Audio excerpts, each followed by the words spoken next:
कहा जाता है कि अंधकासुर राक्षस का वध करने के बाद भगवान शिव बहुत थक गए थे और अमरकंटक की पहाड़ियों पर विश्राम कर रहे थे। उनके माथे से गिरे पसीने की बूंदों से एक अत्यंत सुंदर कन्या का जन्म हुआ। चूंकि उन्होंने शिव के मन को नर्म सुख प्रदान किया, इसलिए शिव ने उनका नाम नर्मदा रखा। शिव ने उन्हें आशीर्वाद दिया कि प्रलय के समय भी उनका अस्तित्व समाप्त नहीं होगा।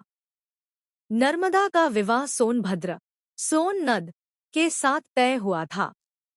दोनों के बीच प्रेम था, लेकिन विवाह से पहले नर्मदा के मन में अपने होने वाले पति को देखने की इच्छा हुई।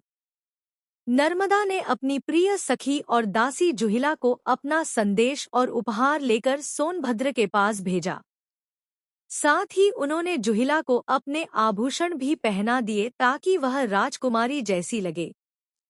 जब सोनभद्र ने जुहिला को सजेजे रूप में देखा तो वे उसे ही नर्मदा समझ बैठे और उसके सौंदर्य पर मोहित हो गए।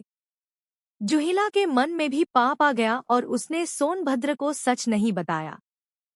जब बहुत देर तक जुहिला वापस नहीं आई तो नर्मदा स्वयं सोनभद्र से मिलने चल पड़ी।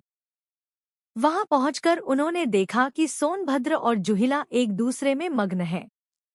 अपने प्रेमी और अपनी दासी का यह विश्वासघात देखकर नर्मदा क्रोध और ग्लानि से भर गईं। उन्होंने उसी क्षण निर्णय लिया कि वे अब कभी विवाह नहीं करेंगी और अकेली कुमारी ही रहेंगी। उन्होंने अपना रास्ता बदल लिया और सोनभद्र, जो पूर्व की ओर बहते हैं, के विपरीत पश्चिम की ओर मुड़ गईं।